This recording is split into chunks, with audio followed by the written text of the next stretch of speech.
ओम श्री हरि। एकादशी व्रत का महत्व। एक समय नैमिषारण्य में पुराणों की कथाओं को सुनने के निमित्त एकत्रित हुए 66,000 ऋषियों ने श्री सूत जी से प्रश्न किया कि महाराज, आने वाले कलयुग में प्राणियों का उद्धार कैसे होगा। उनके इस प्रश्न का उत्तर देने के लिए व्यास जी ने शिष्य की सूत जी, जो सब पुराणों की कथाओं को अपने गुरु की कृपा से भली भांति जानते थे, कहने लगे कि हे ऋषियों, एक वर्ष में 12 महीनों की 24 अथवा जिस वर्ष में अधिक मास होता है उसकी दो मिलाकर कुल 26 एकादशियां होती हैं, जिनके नाम में तुमसे कहता हूँ। इनके उच्चारण मात्र से ही बहुत से पाप नष्ट हो जाते हैं। सो आप ध्यानपूर्वक सुनिए। नंबर 1 उत्पन्ना, दूसरी मोक्षदा, तीसरी सफला, चौथी पुत्रदा, पांचवी सठतिला, छठवीं जया, सातवीं विजया, आठवीं आमलकी, नौवीं पापमोचनी, 10वीं कामदा, 11वीं वरूथनी, 12वीं मोहिनी, 13वीं अपरा, 14वीं निर्जला, 15वीं योगिनी, 16वीं देवसैनी, 17वीं कामिका, 18वीं पुत्रदा, 19वीं अजा, 20वीं वामन या परिवर्तनी, 21वीं इंद्रा, 22वीं पापकुंसा, 23वीं रमा, 24वीं देव प्रबोधनी या देवोत्थानी। अधिक मास की दोनों एकादशियों के नाम क्रमानुसार पद्मिनी और परमा हैं। इनके श्रवण मात्र से इनके नामों के अनुकूल ही फल प्राप्त होता है। जो प्राणी इनका व्रत तथा उद्यापन नहीं कर सकते, वे इनका नाम सुनने मात्र से ही व्रत का फल प्राप्त कर सकते हैं। ओम श्री हरि। अतः माघ कृष्णा एकादशी व्रत कथा। सठतिला एकादशी। एक समय दालभ्य ऋषि ने पुलस्त्य ऋषि से पूछा कि महाराज, पृथ्वी लोक के मनुष्य ब्रह्म हत्या आदि महान पाप करते हैं, पराये धन की चोरी तथा दूसरे की उन्नति को देखकर ईर्ष्या करते हैं, साथ ही अनेक प्रकार के व्यसनों में फंसे रहते हैं, फिर भी उनको नरक प्राप्त नहीं होता। इसका क्या कारण है? वह न जाने कौन सा दान पुण्य करते हैं जिससे उनके पाप नष्ट हो जाते हैं। यह सब कृपया पूर्वक आप कहिए। पुलस्त्य मुनि कहने लगे कि हे महाभाग, आपने मुझसे अत्यंत गंभीर प्रश्न पूछा है। इससे संसार के जीवों का अत्यंत भला होगा। इस भेद को ब्रह्मा, विष्णु, रुद्र तथा इंद्र आदि भी नहीं जानते, परंतु मैं आपको यह गुप्त तत्व अवश्य बताऊंगा। माघ मास के लगते ही मनुष्य को स्नान आदि करके शुद्ध रहना चाहिए और इंद्रियों को वश में करके तथा काम, क्रोध, लोभ, मोह, अहंकार, ईर्ष्या और द्वेष आदि का त्याग कर भगवान का स्मरण करना चाहिए। पुष्य नक्षत्र में गोबर, कपास, तिल मिलाकर उनके कंडे बनाने चाहिए। उन कंडों से 108 बार हवन करना चाहिए और उस दिन मूल नक्षत्र और एकादशी तिथि हो तो अच्छे पुण्य देने वाले नियमों को ग्रहण करें। स्नान आदि नित्य क्रिया से निवृत्त होकर सब देवताओं के देव श्री भगवान का पूजन कर और एकादशी का व्रत धारण करके रात्रि जागरण करना चाहिए। उसके दूसरे दिन धूप, दीप, नैवेद्य आदि से भगवान का पूजन करके खिचड़ी का भोग लगाएं। तत्पश्चात पेठा, नारियल, सीताफल या सुपारी सहित अर्घ्य देकर स्तुति करनी चाहिए। हे भगवान, आप दीनों को शरण देने वाले हैं, इस संसार सागर में फंसे हुए को उद्धार करने वाले हैं। हे पुंडरीकाक्ष, हे विश्व भावन, हे सुब्रह्मण्य, हे पूर्वज, हे जगतपते, आप लक्ष्मी सहित इस तुच्छ अर्घ्य को ग्रहण करें। इसके पश्चात जल से भरा हुआ घड़ा ब्राह्मण को दान करें तथा ब्राह्मण को श्याम गौ और तिल पात्र देना भी उत्तम है। तिल स्नान और भोजन दोनों ही श्रेष्ठ हैं। इस प्रकार जो मनुष्य जितने तिलों का दान करता है उतने ही 1000 वर्ष स्वर्ग में वास करता है।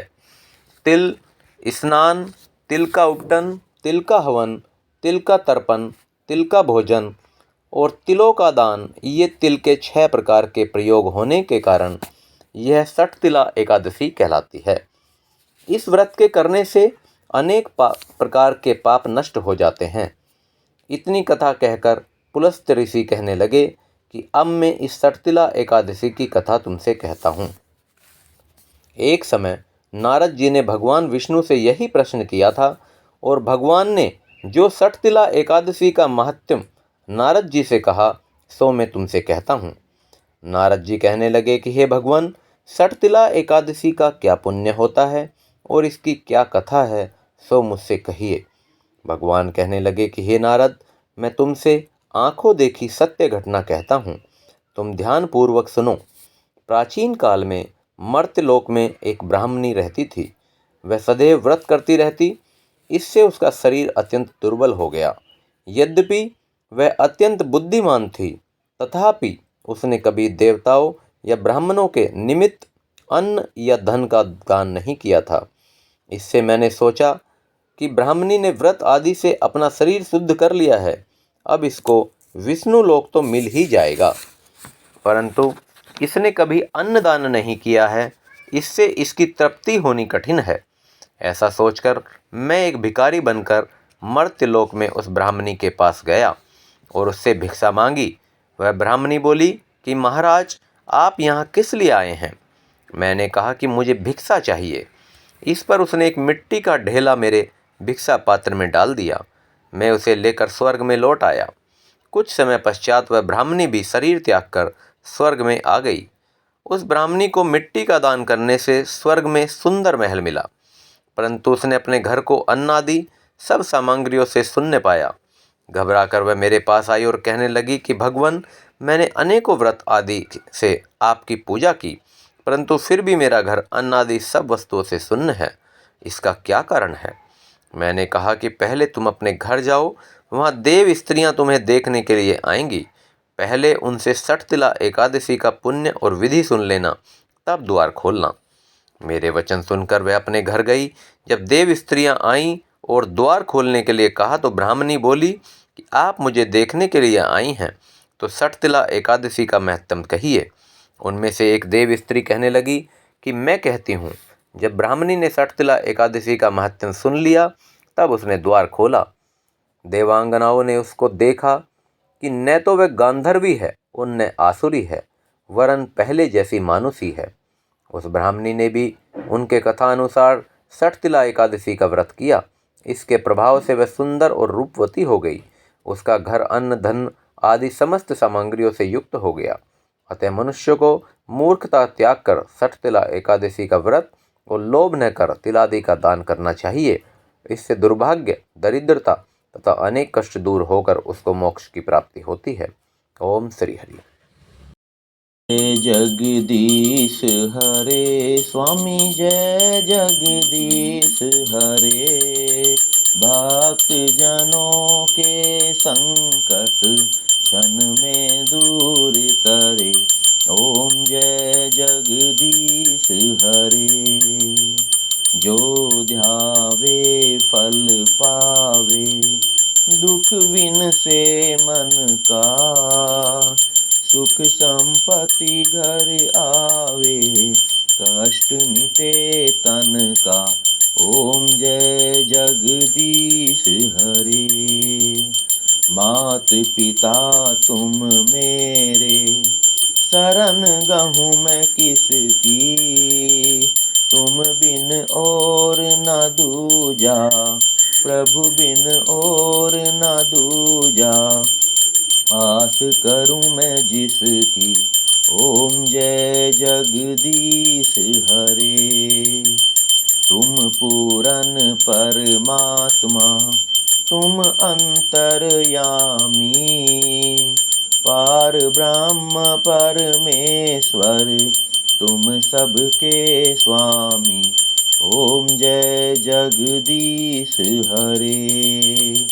तुम करुणा के सागर, तुम पालन करता। मैं मूरख फल कामी, मैं सेवक तुम स्वामी। कृपा करो भरता, ओम जय जगदीश हरे। तुम हो एक अगोचर, सबके प्राणपति। किस विधि मिलूं दयामय, तुमको मैं कुमति। ओम जय जगदीश हरे। दीन बंधु दुख हरता, तुम ठाकुर मेरे। अपने हाथ उठाओ, द्वार पड़ा तेरे। ओम जय जगदीश हरे। विषय विकार मिटाओ, पाप हरो देवा। श्रद्धा भक्ति बढ़ाओ, संतन की सेवा। ओम जय जगदीश हरे। ओम जय जगदीश हरे। स्वामी जय जगदीश हरे। भक्त जनों के संकट क्षण में दूर कर। ओम